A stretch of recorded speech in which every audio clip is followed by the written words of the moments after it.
Hello dear students, आज के हम इस वीडियो में डिस्कस करेंगे history class 11 CBSE rechange new syllabus 2020-21।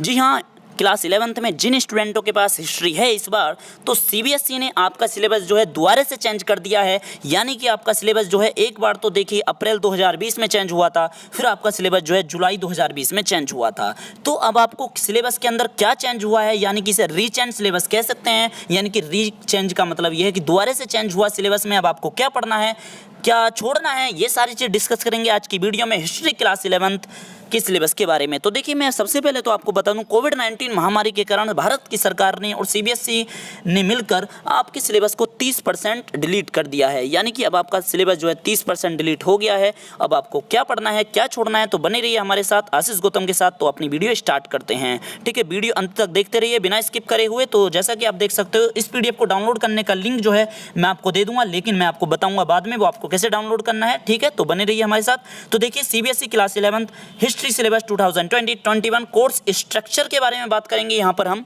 तो देखिए, हमारा यहाँ पर कोर्स स्ट्रक्चर के बारे में बात करूँ तो आपका जो पूरा कोर्स है वो 4 सेक्शन में बटा हुआ है, ठीक है। सेक्शन ए या सेक्शन 1 के नाम से जान सकते हो, जिसका नाम है प्रारंभिक समाज। सेक्शन 2 का नाम है आपका साम्राज्य, जो सेक्शन 2 के नाम से जाना जाता है, या सेक्शन बी। आपका अगला सेक्शन है सेक्शन 3, जो बदलती परंपराओं के नाम पर है। अगला आपका सेक्शन है, देखिए दोस्तों, आधुनिकीकरण की ओर, ठीक है। ये चौथा सेक्शन है। तो आपका पूरा सिलेबस 4 सेक्शन है और एक एक सेक्शन में आपके 3 से 4 चैप्टर हैं, ठीक है। टोटल आपके कितने चैप्टर हैं, जैसा कि आप देख सकते हो 20 से 11, यानी कि टोटल आपके 11 चैप्टर हैं हिस्ट्री की क्लास में। आप ऐसे याद रख सकते हो, आप हिस्ट्री यानी कि 11वीं क्लास के स्टूडेंट हो तो आपके 11 ही चैप्टर हैं हिस्ट्री की क्लास में, ठीक है। तो ये केवल हिंट था, इस बात से आप ध्यान रख सकते हो कि हमारे हिस्ट्री की किताब में टोटल कितने चैप्टर हैं। अब हम जान लेते हैं कि आपके कौन सा चैप्टर डिलीट हुआ है, ठीक है। तो आपको पता ही होगा, आपका 30% सिलेबस डिलीट हुआ है, तो आपके इसमें चैप्टर भी डिलीट हुए हैं। ऐसे भी चैप्टर हैं जो आपके पूरी तरह से डिलीट हुए हैं, ठीक है। और उसमें से आपके बहुत सारी ऐसी भी जानकारी है जो आपको याद रखनी है, और उन चैप्टरों में आपको क्या क्या पढ़ना है, तो चलिए जान लेते हैं। तो देखिएगा, सेक्शन 1 या सेक्शन ए, जिसका नाम है प्रारंभिक समाज। टीचर्स आपको पहले तो बताएंगे कि प्रारंभिक समाज क्या है, इसके इंट्रोडक्शन के बारे में, यानी कि फर्स्ट सेक्शन का इंट्रोडक्शन क्या है।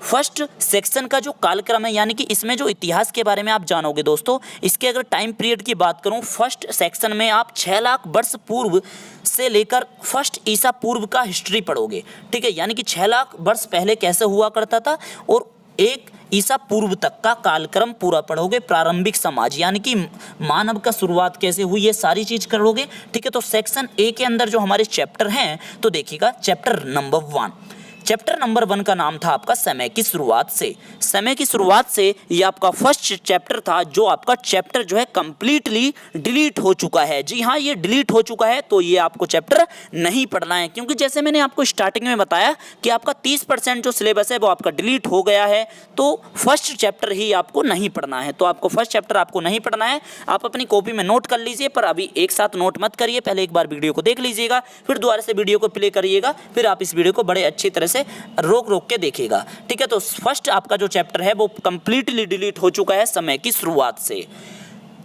आपका सेकंड चैप्टर है, जिसका नाम है लेखन कला और शहरी जीवन। ये आपको चैप्टर पढ़ना है, ठीक है।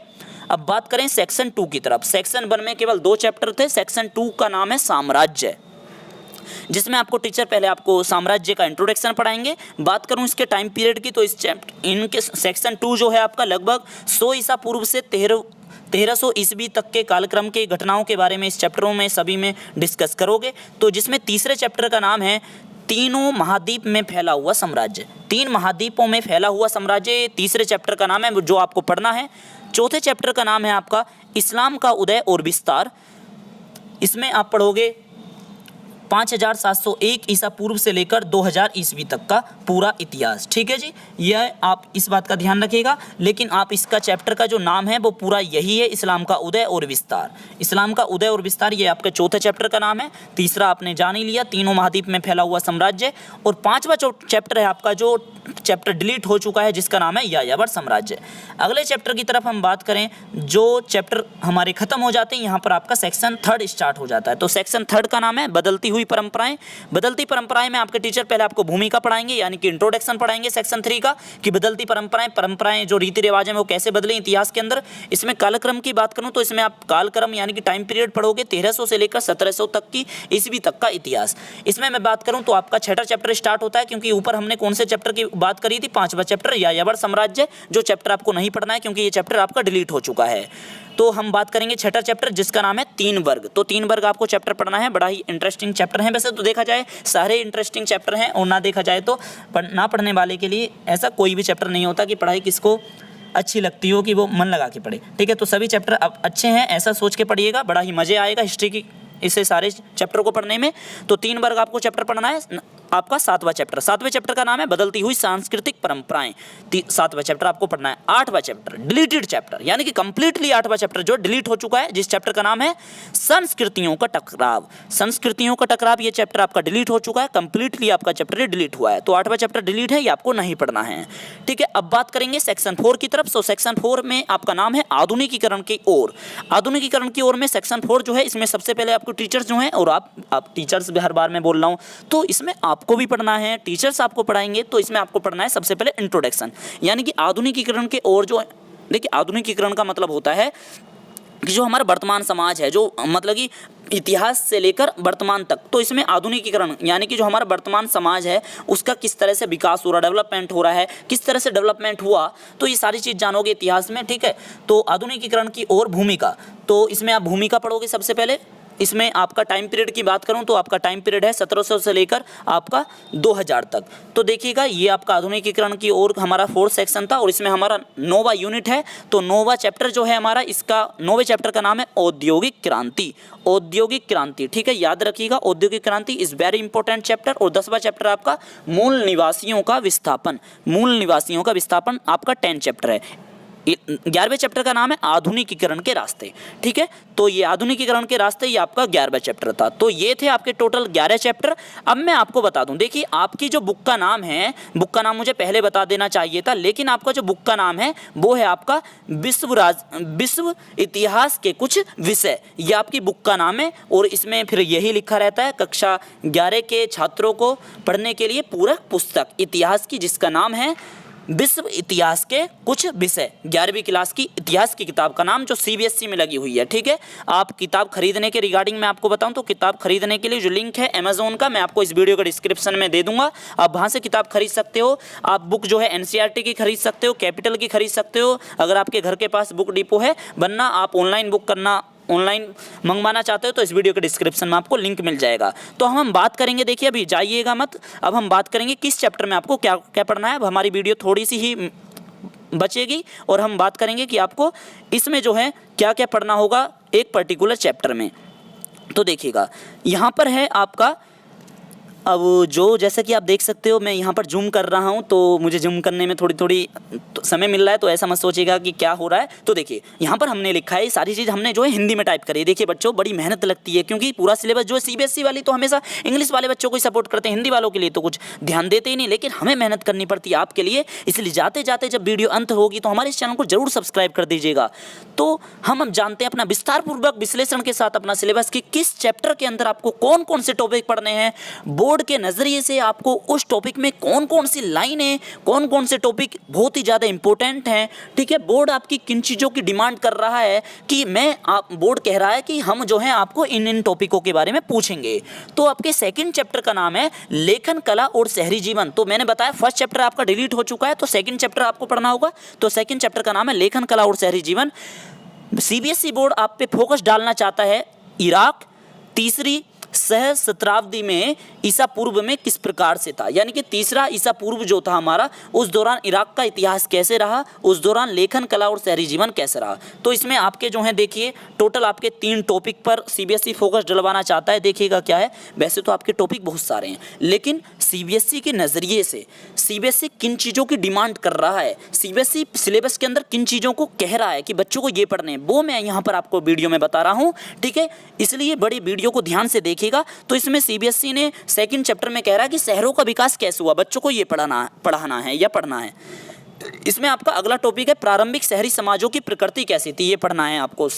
आपका अगला टॉपिक है इस चैप्टर में लेखन के उपयोगों पर इतिहासकारों की बहस किस प्रकार से हुई। ठीक है, तो ये था आपका सेकंड चैप्टर। अब हम बात कर लेते हैं, देखिए हमने अगले तीसरे चैप्टर की ओर। ठीक है, तो तीसरे चैप्टर में देखिए यहाँ पर जो चैप्टर 2 डल रहा है इसके लिए सॉरी, क्योंकि ये आपका जो चैप्टर है थर्ड है। ठीक है, क्योंकि सेकंड चैप्टर मैंने आपको ऊपर बता दिया, यहाँ पर मुझे जो है टाइपिंग में ही दिक्कत हुई है, लेकिन 3 महाद्वीप में फैला हुआ साम्राज्य ये आपका तीसरा ही चैप्टर है। ठीक है, तो सीबीएसई किस चीज़ों पर फोकस डालना चाह रही है, रोमन साम्राज्य के ऊपर। तो रोमन साम्राज्य का जो इतिहास है इसमें आपको टाइम पीरियड की बात करूं तो 27 ईसा पूर्व से लेकर 600 ईस्वी तक के बारे में आपको यहाँ पर पढ़ना है। इसमें आपको जो है टोटल 4 टॉपिक नहीं 5 टॉपिक पढ़ने हैं, और वो 5 टॉपिक कौन कौन से हैं तो मैं आपको बता दूं। रोमन साम्राज्य का राजनीतिक विकास कैसे हुआ ये पढ़ना है, रोमन साम्राज्य का आर्थिक विस्तार कैसे हुआ ये पढ़ना है, सी आपको पढ़ना है धर्म संस्कृति की नींव कैसे रखी गई, और डी आपको अगला टॉपिक पढ़ना है बाद की प्राचीनता, बाद का समय काल रोमन साम्राज्य में किस प्रकार से फला फूला, और आपका लास्ट टॉपिक है इस चैप्टर का जिसमें आप पढ़ोगे गुलामी के संस्थान पर इतिहासकारों का दृष्टिकोण किस प्रकार से है। यानी कि रोमन साम्राज्य में जो गुलामियों का संस्थान रहे उन पर जो हमारे हिस्टोरियन हैं, जो इतिहासकार हैं, जो इतिहास की खोजबीन करते हैं, उनका क्या ओपिनियन है, उनका क्या दृष्टिकोण है, ये सारी चीज़ डिस्कस करोगे। ठीक है, तो देखिए अब बात करते हैं चौथे चैप्टर की ओर। तो चौथे चैप्टर का हमारा नाम है इस्लाम का उदय और विस्तार। इस्लाम का उदय और विस्तार, इसमें आप 5701 ईसा से लेकर 200 ईस्वी तक का इतिहास पढ़ोगे। इसमें सीबीएसई जो है आप पर फोकस डलवाना चाहती है 7वीं से लेकर 12वीं शताब्दी तक। ठीक है, तो देखिएगा 7वीं से लेकर 12वीं शताब्दी तक का इसमें आप पूरा मुख्य रूप से तो वैसे इसमें 7वीं से 12वीं शताब्दी तक का पढ़ोगे। ठीक है, और इसमें मैं बात करूं तो इसमें आपके जो टॉपिक दे रखे हैं टोटल आपके 4 टॉपिक हैं जो मेन टॉपिक हैं परीक्षा की दृष्टि से। तो नंबर 1 आपका है कि 7वीं से लेकर 12वीं शताब्दी के अंदर शासन व्यवस्था किस प्रकार से थी इस्लाम के अंदर। ठीक है, तो जैसे चैप्टर का नाम ही क्या है, इस्लाम का उदय कैसे हुआ और इस विस्तार कैसे हुआ। तो फर्स्ट है कि शासन व्यवस्था कैसे थी 7वीं और 12वीं शताब्दी के दौरान। ठीक है, और बी है आपका अर्थव्यवस्था किस प्रकार से थी। अगला टॉपिक है संस्कृति किस प्रकार से थी। इतिहासकारों का धर्म युद्ध की प्रकृति पर कैसा दृष्टिकोण है। ठीक है, हिस्टोरियन कैसा सोचते हैं कि धर्म युद्ध के दौरान प्रकृति उनका जो है किस प्रकार से नेचर रहा होगा धर्म युद्ध के दौरान, तो उनका इतिहासकारों का कैसा दृष्टिकोण है ये आप पढ़ोगे। छठे चैप्टर की तरफ मैं बात करूं तो देखिए जब चौथा चैप्टर के बाद आता है 5वां चैप्टर। 5वां चैप्टर डिलीट है, इसलिए हम छठे चैप्टर के ऊपर डिस्कस करेंगे। तो छठा चैप्टर है आपका 3 वर्ग। तो मैंने आपको बताया था इस वीडियो के अंदर जो ये पीडीएफ है, इस पीडीएफ को डाउनलोड करने का जो मैटर है वो मैं आपको कहाँ बताऊँगा, इस वीडियो के एंड में बताऊँगा, इसलिए वीडियो एंड तक देखते रहिएगा। ठीक है, मैं आपको बताऊँगा ये आपको पीडीएफ कैसे डाउनलोड करनी है। ठीक है, हिंदी में, क्योंकि सीबीएसई ने इंग्लिश में डाली है और यहाँ पर वीडियो आप हिंदी में देख रहे हो, हिंदी के आप छात्र हो तो ये पीडीएफ आपके पास होनी चाहिए। ठीक है, तो ये पीडीएफ कैसे डाउनलोड करनी है, तो थोड़ा सी और वीडियो है इसलिए अंत तक देखते रहिए। तो चैप्टर 6 है आपका 3 वर्ग। 3 वर्ग आपका चैप्टर का नाम है। 3 वर्ग आप सीबीएसई इसमें फोकस डलवाना चाहती है पश्चिमी यूरोप के बारे में। पश्चिमी यूरोप में टाइम पीरियड की बात करूं तो 13वीं से लेकर 16वीं शताब्दी तक का इतिहास पढ़ने के लिए आप सीबीएसई कह रही है, जिसमें आपके जो हैं टोटल 4 टॉपिक हैं, और 4 टॉपिक में नंबर 1 आपका टॉपिक है पश्चिमी यूरोप में सामंती समाज और अर्थव्यवस्था किस प्रकार से थी। आपका अगला टॉपिक है पश्चिमी यूरोप में राज्यों का गठन किस प्रकार से हुआ। पश्चिमी यूरोप में चर्च और समाज कैसे थे, क्या था उसका दृष्टिकोण, ये सारी चीज़ डिस्कस करोगे।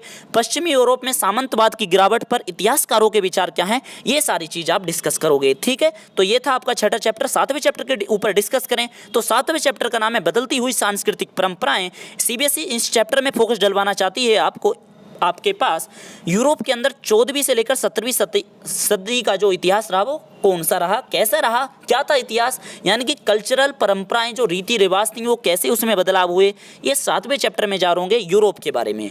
तो यूरोप के अंदर साहित्य और कला के में जो नए विचारों का और नए रुझानों का जो उदय हुआ वो कैसे हुआ, नए रुझान आए, यानी कि नए नए विचारों के अंदर जो नए नए ट्रेंडिंग, रुझान का मतलब ट्रेंडिंग होता है या जब जब ट्रेंड आता है, जैसे आप जानते होंगे कि अब की बार इस फैशन का ट्रेंड आ गया। ठीक है, आपको मैं समझाने के रूप में बता रहा हूँ। तो साहित्य और कला के अंदर जो नए विचार हुए, नए रुझान हुए, वो क्या हुआ। ठीक है, बदलती हुई सांस्कृतिक परंपरा यूरोप के अंदर। आपका इसमें बी यानी कि अगला टॉपिक है पहले के विचारों के साथ कैसे संबंध थे यूरोप में। ठीक है, विचारों के साथ कैसे संबंध रखते थे यूरोप में 14वीं से लेकर 17वीं सदी के दौरान। आपका अगला टॉपिक है पश्चिमी एशिया का कैसे तरह से योगदान रहा, जो हमारा साउथ एशियन कंट्री है। साउथ एशियन कंट्री कौन कौन सी है, कौन बच्चा बताएगा वीडियो के कमेंट बॉक्स में, तो बताना।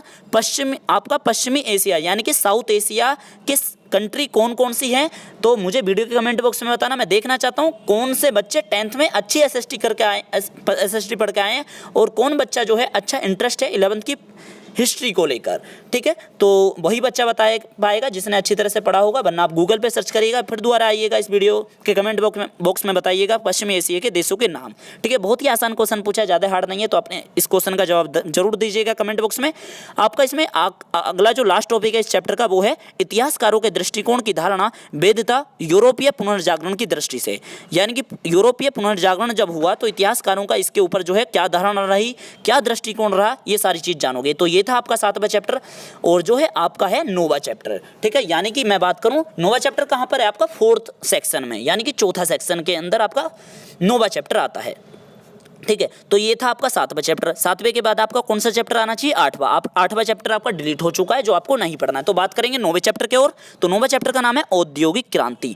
औद्योगिक क्रांति में आप जानोगे इंग्लैंड में 18वीं से लेकर 19वीं सदी के दौरान क्या क्या चीज़ें हुई। तो सीबीएसई आपके ऊपर फोकस डलवाना चाहती है कि इंग्लैंड के अंदर औद्योगिक क्रांति में किस तरह से असर देखने के लिए मिले 18वीं से 19वीं सदी के दौरान। तो इसमें जानोगे, आपको मैं बता दूं इसमें टोटल आपको कितने टॉपिक पढ़ने हैं। टोटल इसमें आपको जो है डी है, यानी कि डबल सी हो गया, इसके लिए सॉरी, ये एडिटिंग में ही मेरे से गलती हुई है। ठीक है, तो ये हो जाता है टेक्स्ट में जब हम टाइपिंग करते हैं, क्योंकि सारी चीज़ हिंदी में लिखनी होती हैं, तो इसलिए इंग्लिश में ये जो सी या डी है ये थोड़ा दिक्कत कर रहा है, मैं आपको बताऊंगा। ठीक है, तो देखिए ये इसमें टोटल जो है 4 टॉपिक हैं इस चैप्टर में। औद्योगिक क्रांति में 9वां चैप्टर है। इंग्लैंड के अंदर 18वीं से 19वीं सदी का इतिहास पढ़ोगे इसमें। तो इंग्लैंड के अंदर जो औद्योगिक क्रांति हुई, इसमें नवाचार का मतलब क्या होता है कि जो नए नए इनोवेशन हुए, नए नए आविष्कार हुए, उस दौरान से क्या प्रभाव हुआ जनता के ऊपर, विश्व के लोगों के ऊपर। ठीक है, और टेक्नोलॉजी के अंदर जो चेंज हुए, तकनीकी को टेक्नोलॉजी कहते हैं। ठीक है, आपको पता ही होगा तकनीकी के अंदर जो जो परिवर्तन हुए वो क्या हुए। औद्योगिक क्रांति से इंग्लैंड के अंदर विकास का पैटर्न कैसे हुआ, ये सारी चीज जानोगे। एक श्रमिक वर्ग का उभरना, यानी कि श्रमिक वर्ग तो उभरेगा ही उभरेगा जब भाई ज्यादा से ज्यादा हमारे कारखाने खुलेंगे, फैक्ट्रियां खुलेंगी, तो क्या मजदूर वर्ग का उदय होगा ना होगा। तो कश्मीर वर्ग जो हमारा श्रमिक वर्ग है, श्रमिक कश्मीर कह रहा हूँ सॉरी, तो जल्दी में हो जाता है। आप सोच रहे हो इतनी जल्दी क्यों, कोई भी वो नहीं होता। देखिए आदत है इसलिए बोल पा रहे हैं, आप भी बोल पाओगे। ठीक है, यदि आपको लग रहा है मैं ज़्यादा ही तेज बोल रहा हूँ तो आप वीडियो जो है हमारी स्लो मोशन मोड पे भी देख सकते हो। ठीक है, अगर किसी बच्चे को ज़्यादा लग रहा है, लेकिन मुझे नहीं लगता कि आपको ज़्यादा लग रहा होगा स्पीड में। तो आपका अगला टॉपिक है इसमें जो डी है, इसमें सी लिखा हुआ है, इसके लिए सॉरी। ठीक है, तो इसमें आपका डी टॉपिक है इतिहासकारों का दृष्टिकोण क्या है कि क्या औद्योगिक क्रांति हुई, क्या औद्योगिक क्रांति हुई भी थी। तो ऐसा दृष्टिकोण जो है इतिहासकारों का क्या दृष्टिकोण है, ये सारी चीज़ आप जानोगे। 10वां चैप्टर जिसका नाम है मूल निवासियों का विस्थापन। और मूल निवासियों के विस्थापन में आपको फोकस डालना है उत्तरी अमेरिका और ऑस्ट्रेलिया के ऊपर। उत्तरी अमेरिका यानी कि आपका जो उत्तरी अमेरिका का जो पार्ट है, नॉर्थ अमेरिका जो आप कहते हो, north United state of America और ऑस्ट्रेलिया। ठीक है, उसके अंदर तो 18वीं से लेकर 20वीं सदी का इतिहास पढ़ोगे। मूल निवासियों का विस्थापन कैसे कैसे हुआ, यानी कि मूल निवासियों का जो विस्थापन हुआ एक स्थान से दूसरे स्थान पर, ठीक है, वो किस प्रकार से हुआ, तो वो सारी चीज़ डिस्कस करोगे। 18वीं से लेकर 20वीं सदी का इतिहास पढ़ोगे उत्तरी अमेरिका और ऑस्ट्रेलिया का। इसके अंदर जो है आपके टोटल 4 टॉपिक हैं। 4 टॉपिक में मैं बात करूँ, थोड़े लंबे टॉपिक हैं। तो इसमें नंबर 1 टॉपिक है आपका उत्तरी अमेरिका और ऑस्ट्रेलिया में यूरोपीय उपनिवेशवाद किस प्रकार से रहा। ठीक है, ऑस्ट्रेलिया में और उत्तरी अमेरिका में यूरोपीय उपनिवेशवाद। उपनिवेशवाद का मतलब गुलाम होता है। ठीक है, यूरोप के अंदर किस प्रकार से उपनिवेशवादी रहा। ठीक है, वो सारी चीज़ आप डिस्कस करोगे। व्हाइट सेटलर सोसाइटियों का जो गठन हुआ, जिसे हम हिंदी में श्वेत उपनिवेशवादी समाज कहते हैं, उनका कैसे उदय हुआ, वो सारी चीज़ जानोगे। ठीक है, उत्तरी अमेरिका और ऑस्ट्रेलिया में जो व्हाइट सेटलर सोसाइटियों का उदय हुआ। ठीक है, अच्छे टॉपिक हैं, बड़ा मजा आएगा आपको। स्थानीय लोगों का विस्थापन और दमन कैसे कैसे हुआ उत्तरी अमेरिका और ऑस्ट्रेलिया में 18वीं से 20वीं सदी के दौरान, ये सारी चीज़ें डिस्कस करोगे। यानी कि उनका विस्थापन, स्थानीय लोगों का और दमन कैसे हुआ। आपका अगला टॉपिक है इसमें डी स्वदेशी जनसंख्या पर यूरोपीय निपटान के प्रभाव पर इतिहासकारों का दृष्टिकोण क्या है, ये सारी चीज़ें जानोगे। यानी कि स्वदेशी यानी कि अपने देश का खाना, अपना देश का रहना, उसकी जो जनसंख्या है, जो खुद मतलब कि जो मूल निवासी हैं, यानी कि स्वदेशी जनसंख्या जो है, उनका यूरोप का जो निपटान हुआ उसके ऊपर प्रभाव क्या क्या पड़ा इतिहासकारों का, उसके ऊपर क्या दृष्टिकोण है, ये सारी चीज़ डिस्कस करोगे आप 10th चैप्टर में। अब बहुत ही बेसब्री से इंतजार कर रहे थे लास्ट वाले चैप्टर का आप। तो 11वां चैप्टर है आपका आधुनिकीकरण के रास्ते। और यहाँ पर मैं आपको बता देता हूँ पीडीएफ डाउनलोड करने का नुस्खा, यानी कि आपको जो पीडीएफ डाउनलोड करने का जो लिंक है, आपको हमारी इस वीडियो के डिस्क्रिप्शन में नीचे मिल जाएगा। आप जाइएगा, हमारी इस वीडियो के डिस्क्रिप्शन में खोलिएगा और आपको वहाँ पे एक लिंक मिलेगा पीडीएफ डाउनलोड 11th सिलेबस। तो उस पीडीएफ को डाउनलोड कर लीजिएगा उस लिंक के द्वारा। ठीक है, और सेव कर लीजिएगा पीडीएफ के रूप में। ठीक है, तो 11वें चैप्टर का नाम है आधुनिकीकरण के रास्ते। तो इसका ऊपर जो है आपको सीबीएसई फोकस डलवाना चाहती है पूर्वी एशिया के देशों पर। पूर्वी एशिया में जो हमारे 19वीं से लेकर 20वीं शताब्दी तक इतिहास आप पढ़ोगे आधुनिकीकरण के रास्ते में, पूर्वी एशिया में इसमें पढ़ोगे। मिलिट्रीकरण और जापान में आर्थिक विकास किस प्रकार से हुआ। मिलिट्रीकरण, ठीक है, मिलिट्रीकरण मतलब कि जिसे हम अधिनायकवाद भी कह सकते हैं, ठीक है, लेकिन आप जब बीए करोगे बच्चों जब जानोगे, ठीक है, मैंने ये शब्द बोल दिया क्योंकि बीए वाले बच्चे इसे पढ़ते हैं। मिलिट्रीकरण और जापान में आर्थिक विकास किस प्रकार से हुआ, या फर्स्ट टॉपिक में जानोगे इस चैप्टर के। इस चैप्टर का जो है अगला टॉपिक है वो है चीन और कम्युनिस्ट विकल्प किस प्रकार से। चीन और कम्युनिस्ट, ठीक है, चीन में कम्युनिस्ट जो सरकार है, कम्युनिस्ट जो विचारधारा है, चीन ने कैसे एक्सेप्ट करी है, कैसे स्वीकार करी है, वो विकल्प के रूप में कैसे देख रहा है समाजवादी विचारधारा जो है कम्युनिस्ट, ठीक है। ये सारी चीज़ आप 12वीं क्लास में पढ़ोगे, मज़ा आएगा आपको पढ़ने में, इसलिए अच्छे नंबरों से 11वीं पास करिएगा, मैं यही आशा करूंगा। तो आपका सी आपका जो टॉपिक है जिसका नाम है आधुनिकीकरण के अर्थ पर इतिहासकारों की बहस क्या हुई है। आधुनिकीकरण का क्या अर्थ होना चाहिए, क्या नहीं, हिस्टोरियन लड़ते रहे हैं तो उनकी क्या बहस है, ये सारी चीज़ें। नोट, ठीक है, स्पेशल नोटिस डाला है इस चैप्टर के रिगार्डिंग सभी टीचरों को, सभी स्टूडेंटों को, तो बड़े ध्यान से सुनना है। नोट में यहाँ पे लिखा है इस विषय के महत्व को ध्यान में रखते हुए, अर्थात जापान और चीन यानी कि टीचरों को और स्टूडेंटों को यह सलाह दी जाती है कि इन दोनों टॉपिकों को, चीन और जापान को बच्चों को पढ़ाया जाना चाहिए, बच्चे भी पढ़ें और स्कूलों में भी पढ़ाया जाना चाहिए। सीबीएसई ने स्पेशल नोटिस डाला है 11वें चैप्टर के रिगार्डिंग, ठीक है। तो चीन और जापान जो नया टॉपिक डाला है सीबीएसई ने इस बार, तो आपको बिल्कुल छोड़ना नहीं है, ठीक है। सीबीएसई ने स्पेशल नोटिस डाला इसलिए आप भी ध्यान रखिएगा। अब बात करेंगे कि अगला बारे में कि हमारा जो है कौन सा ब्लॉक जो है कितने नंबर का आएगा, ये सारी चीज़। तो देखिए ज़रूरी जानकारी दे दूं, बहुत ही ज़रूरी जानकारी है बच्चों कि जो हमारे चैप्टर डिलीट हुए हैं ना, आप सोच रहे हो कि मैप भी देखिए पहले तो आपको इस बात का ध्यान रखना होगा कि 11th की हिस्ट्री में आपका मैप भी आता है। यदि ना पता हो तो उन बच्चों को बता दूं, हिस्ट्री में 11th की में मैप आता है, मैप का क्वेश्चन आता है जो लास्ट का क्वेश्चन होता है, आपको पता होगा, एसएसटी के पेपर में आता था 10th क्लास में। तो देखिए मैप के अंदर कोई चेंज नहीं हुआ है, यानी कि कहने का मतलब क्या है, चेंज का मतलब क्या है, जो हमारे चैप्टर डिलीट हुए हैं ना, चैप्टर 1 से लेकर चैप्टर 11 तक, ठीक है, किसी भी अध्याय से कोई भी डिलीट किए गए किसी भी चैप्टर में से कहीं से भी मैप आ सकता है, यानी कि मैप के अंदर सीबीएसई ने कोई चेंज नहीं करा है। तो वीडियो का हमारा अंत होता जा रहा है, इसलिए वीडियो अंत तक देखते रहिए, बड़ा छोटा सा पार्ट बच रहा है। तो जो हमारा फर्स्ट चैप्टर से लेकर जितने भी हमारे चैप्टर डिलीट हुए हैं, ठीक है, आप ऐसा मत सोचना कि जो हमारे डिलीट चैप्टर हुए हैं क्या उनमें से भी हमारा मैप पूछा जाएगा, तो उनमें से भी मैप पूछा जा सकता है, ठीक है। आप ऐसा मत सोचना, मैप की तैयारी आपको डिलीट चैप्टर वाले में से भी करनी है, क्योंकि मैप फिर बचेंगे कितने अगर डिलीट वाले चैप्टर में से नहीं पूछेंगे, ठीक है, सिंपल। तो देखिएगा मैं बात करूं सेक्शन ए की, तो सेक्शन ए के अंदर जितने भी चैप्टर हैं, ठीक है, कितने चैप्टर हैं आपके, 2 चैप्टर हैं, फर्स्ट चैप्टर आपका डिलीट हो चुका है और आपके सेकंड चैप्टर और थर्ड चैप्टर है। जो टोटल चैप्टर आपका यानी कि सेक्शन ए जो है आपका 8 नंबर का आएगा, जिसके अंदर आपके 2 चैप्टर हैं। अगला चैप्टर आपका अगला सेक्शन है आपका जिसके अंदर आपके कितने चैप्टर हैं, मैं बात करूं तो 2 ही चैप्टर हैं, 2 इसमें जो हैं, चौथा 5वां, तो यानी कि इसमें आपका एक ही चैप्टर है, 5वां चैप्टर आपका इसमें डिलीट है। तो इसमें सेक्शन 2 जो है आपको 20 नंबर का है, ठीक है, कम नंबर का है ये सेक्शन जो है, देखा जाए इस्लाम का उदय और विस्तार, तो आपको इसमें 20 नंबर मिलेंगे सेक्शन, यानी कि इस्लाम का उदय और विस्तार कैसे हुआ, इसमें जो है चैप्टर आपको 20 नंबर में कवर करना है। और जो आपका अगला चैप्टर है, अगला चैप्टर कह रहा हूँ सॉरी, अगला जो आपका सेक्शन है जो सेक्शन 3 के नाम से जाना जाता है, देखिएगा बच्चों, ये हमारा जो सेक्शन 2 है ना, इस्लाम का उदय और विस्तार, इज़ वेरी इंपॉर्टेंट, क्योंकि इस वाले सेक्शन में से पहली बात तो 2 ही चैप्टर थे, ठीक है, सेक्शन 2 में हमारे 2 ही चैप्टर हैं और सेक्शन 2 में हमारे 2 चैप्टर हैं और एक चैप्टर डिलीट हो गया है, तो बचा एक चैप्टर इस्लाम का उदय और विस्तार, जो चैप्टर 20 नंबर का आएगा, ठीक है। इसलिए बड़े लगन के साथ आपको चौथा चैप्टर पढ़ना है, इसलिए परीक्षा की दृष्टि से इज़ वेरी इंपॉर्टेंट। इसलिए जिन बच्चों ने वीडियो अंत तक नहीं देखी होगी ना, उनका बड़ा नाश हुआ होगा, ठीक है, क्योंकि ये जानकारी हमने एंड में ही बताई है। अगला जो आपका सेक्शन है, अगला सेक्शन है आपका 20 नंबर का, तो अगला भी सेक्शन 20 नंबर का, जिसके अंदर कितने चैप्टर हैं, टोटल 2 चैप्टर, और क्योंकि इसमें टोटल तो 3 चैप्टर थे लेकिन एक चैप्टर डिलीट हो गया, तो टोटल कितने बचे, 2 चैप्टर, ठीक है, जिसका नाम है 3 वर्ग और बदलती हुई सांस्कृतिक परंपराएं, जो आपके 20 नंबर का आपका पूछा जाएगा, ठीक है, दोनों चैप्टर उसको मिलाकर।